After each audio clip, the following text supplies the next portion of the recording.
League of Legends lore narrated. Yuumi. In the outlands of Bandle City, there was once a wooded glen where the moon moths glimmered and the riverbanks overflowed with rainbow fish. In a cottage nestled between the verdant trees lived a Yordle enchantress named Nora, with her cat, Yuumi. Born with magical powers of protection, Yuumi enjoyed a life of leisure for many years, pouncing on sunbeams and napping beneath mouse trees. Whenever adventure sparked her interest, she joined Nora on explorations across the material and spirit realms. Nora spent her time collecting strange objects like broken cups, shards of colored glass, and fabric with funny stitching. She examined each artifact with deep reverence, though Yuumi never understood their purpose. Nevertheless, Yuumi would use her magic to protect Nora from harm, and would warm her feet when they returned home. The doorways between realms are finicky and seldom open, even to creatures as dexterous as cats. Yuumi watched as other Yordles waited for days for the eastern star to align with a particular stone archway, or waited impatiently between marsh lilies, seeking a silver blossom blooming from the mud. Only then would a pathway appear. But Yuumi's Yordle, Nora, possessed the powerful Book of Thresholds, which allowed her to instantly travel anywhere depicted in its pages. When Nora opened a portal, she and Yuumi would gleefully dive into its glowing paper and arrive at their destination, joined a moment later by the book. Yuumi never paid the book much attention until one starless night, when she returned home from luring moon moths with her shiny light to find Nora missing. She saw the book on her master's desk and flipped through its pages in a panic, noticing that some were torn out entirely. Unable to read its title, Yuumi cried out to it in distress, calling it, simply, Book. In response, the book wiggled, and Yuumi was surprised to learn she could understand thoughts amidst the rustling paper. Despite not having a voice, Book made itself loud and clear. Yuumi learned that Nora had gone somewhere so perilous she had destroyed the portal as she traveled.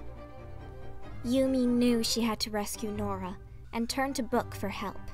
Each of its 1,000 pages led to a different location along the lines of magic that crossed the material and spirit realms. The page Nora had used to travel was lost, but Book might be able to get them close. Yuumi and Book would have to explore every possible threshold. She became Book's unlikely keeper, vowing to protect it with the courage of a lion. If it fell into the wrong hands, the doorways to Bandle City could open to all kinds of unsavory and ravenous intruders. Yuumi and Book began their arduous journey, visiting dangerous and unfamiliar lands. Yuumi sought Nora's scent on the wind, to little avail. While Yuumi would sometimes break from their search to follow the scent of a mouse or restore her strength with a quick catnap, Book was frustratingly cautious, grumpy over lost time and nervous about threats they might encounter.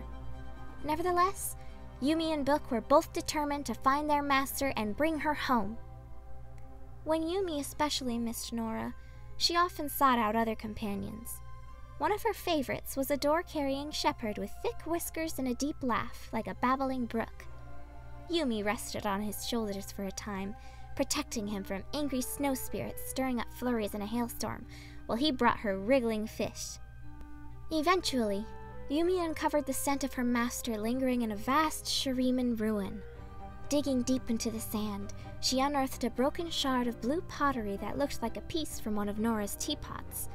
Before she could burrow further, a ferocious beast surfaced from the sand, and Yuumi and Book barely escaped. She could only imagine the chaos if a creature like that ripped its claws into Book's pages. Though unlikely companions, Yuumi and Book have become fast friends, united by their love for Nora. Yuumi continues to search everywhere for signs of her master, so she can someday return to her life of napping in the sun by Nora's side. The Biggest Catch by Rayla Haid. My Yordle Nora snores into the pages of my friend Book. My tail twitches as dozens of moon moths sail in through the open window like floating lanterns, and I leap joyfully into the air, not caring if I catch one. I bounce higher and higher, batting at the moon moths as they drift all around me. One of them bends and turns its side itself. lashing about until it twists into the shape of a mackerel. Around me, the other moon moths spin in midair, all transforming into floating fish. Delicious! Until the whole world turns upside down. Books cascade up from the shelves, landing on the ceiling with a dozen thuds. My Nora floats upward, still asleep. The fish flounder in every direction as we fall up, up, up. I wake up, blinking sleepily in a wooden box as moonlight shines through the slats. How in a mouse's house did I get here? Oh, yes, the tasty stink of fish fills my nose as I remember prowling the streets of Bilgewater, finding a crate of dried fish, then eating my fill before falling into a deep, bellyful sleep. Before I can get comfy again, my stomach lurches and I'm knocked onto my side. Dozens of dried fish fall on top of me, just like my dream, and my stomach purrs. Book flutters in the corner as it tries to edge away from the falling fish. It's always hinting that food is bad for its pages. I think dried up trees would be much improved with the smell of fish, but Book knows much more about dried up trees than I do, so I don't argue. I peek through the cracks between the slats. The floor beneath us creaks and shifts while, in the distance, moonlight flickers on the surface of the ocean. Book, why? I cry. Naps never lead to bad things. Book opens and closes in exasperation. I don't do water, and neither does Book. I start to panic. Book rustles, reminding me not to worry. But it's too late. I scratch and scramble at the wood in desperation, and I shred some of the dried fish by accident. The ocean is making me destroy my yummiest snack. It's the worst type of water. I paw at Book's cover, opening it to a frost-tinged portal that will take us far away from this watery nightmare. We have to escape somewhere, anywhere, even somewhere cold. I'm about to jump into Book's portal when I hear a scream that sounds like tinkling bells and the brightest rainbows. A scream that makes my fur stand on end. A yordle scream. I peek through the slats in the crate and watch as two human soldiers drag a blue-furred yordle to the edge of the bustling ship's deck. One of them has black chin whiskers and the other is chubby, and both are smirking. They step over roped stacks of harpoons, fishing poles, spears, and coils of thick fishing wire. Must be deep-sea monster hunters. "This little one is gonna fetch us a prize gulperfish, eh?" the first sailor says. "I hear the biggest fish love yordle meat," says the chubbier sailor. "Never tried it before myself. Not a lot of yordles around Bilgewater." The blue-furred yordle squeals and struggles against them. "I'm not bait!" he exclaims, squeaking with each word. "I beg you, please release me!" The sailors don't budge. The whole ship tilts as a particularly large bump shakes my crate. "Ah, that'll be the fish now. Time to fill our boat with gulper flesh," says the first sailor, grinning. I don't like his grin. An enormous fin circles our boat, making lion-sized waves that bash the side of our ship. I feel Book tugging at me. I know it wants us to escape through a portal, to get away from the bad water right now before anyone sees us. But I hear the yordle cry out. I stick my paw through the slats in the crate and open the crate's hatch. I won't leave a yordle alone to die, not after losing my Nora. The sailors watch the fin thrash about in the water. They don't notice me as I leap from my crate like the quietest tiger and stalk them from behind. The poor yordle is tied to a long fishing pole, which the sailors are dangling over the ocean. The water beneath him is bubbling and frothing. How does water always move in the worst ways? I jump over a pile of harpoons and Book follows, flying next to me and nervously flapping its pages as it hovers in the air. They see us. "Is that a purple raccoon with a flying book?" one of the sailors asked. "I think it's a baby bear with a journal," says another. "No, you idiots, it's just a cat," says the third. "Get it!" The sailors rush at me, but I dart swiftly between their feet. I unfurl a coil of magic that twists and tangles around their legs. They trip and topple like cups on a table. I perch on the ship's railing next to the fishing pole, unsure what to do next. The waves swirl below us, and my hunting instincts kick in. Something's gonna pounce. "Untie me!" shouts the yordle as he clings to the fishing rod. I am not a piece of bait! This is quite strange and embarrassing.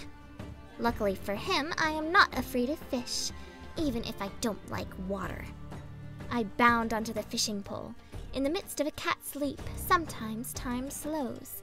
With my paws splayed out like pancakes and wind rushing through my fur over the terrible water, I am determined to save this Yordle with everything I've got. Besides, mid-leap, there's no going back. Don't worry, small blue Yordle, I shout. I got you!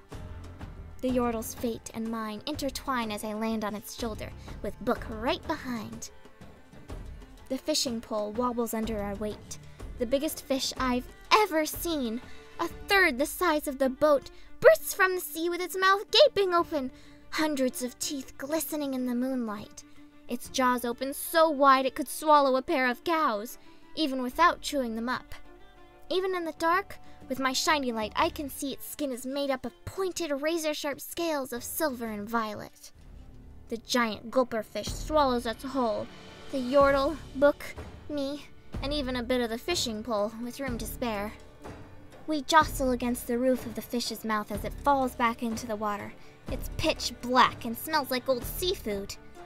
Before it can gulp us down, though, I balloon open a magical shield that bubbles around us, lodging us in the fish's leathery gullet.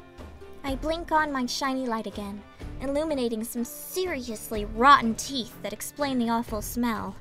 The Yordle squeals at the sight.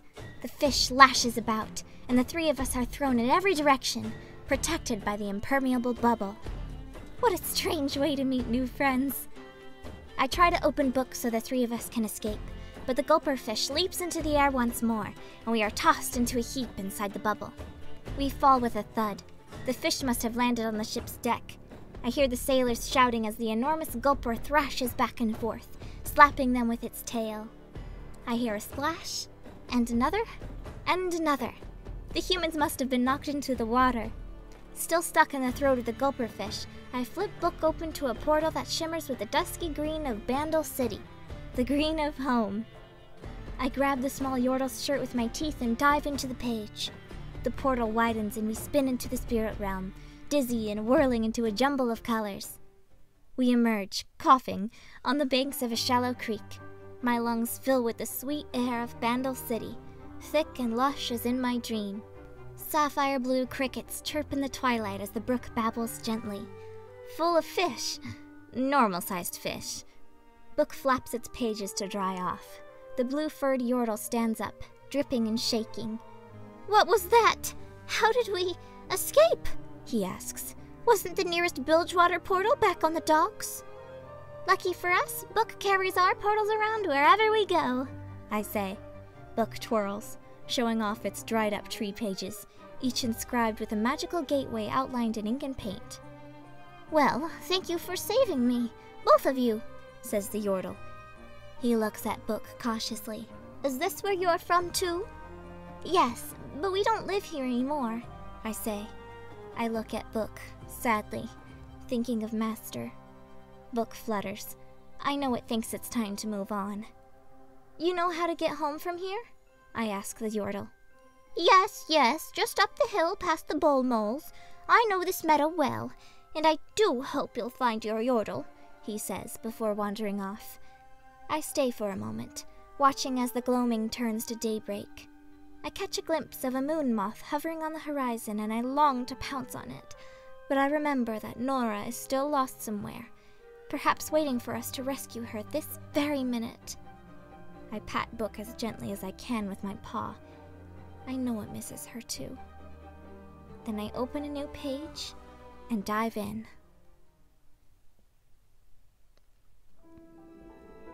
Thank you so much for watching this video. It was fun to kind of put on a Yuumi-ish voice as best as I could. If you want to help support these videos, please go ahead and go to my Patreon. And if you want to check out some of the other stuff I'm doing some fan skin concepts for League of Legends, which you can check out in the description below. And I've also been working on a book series, which you can check out on my YouTube channel as well. Thank you so much for watching.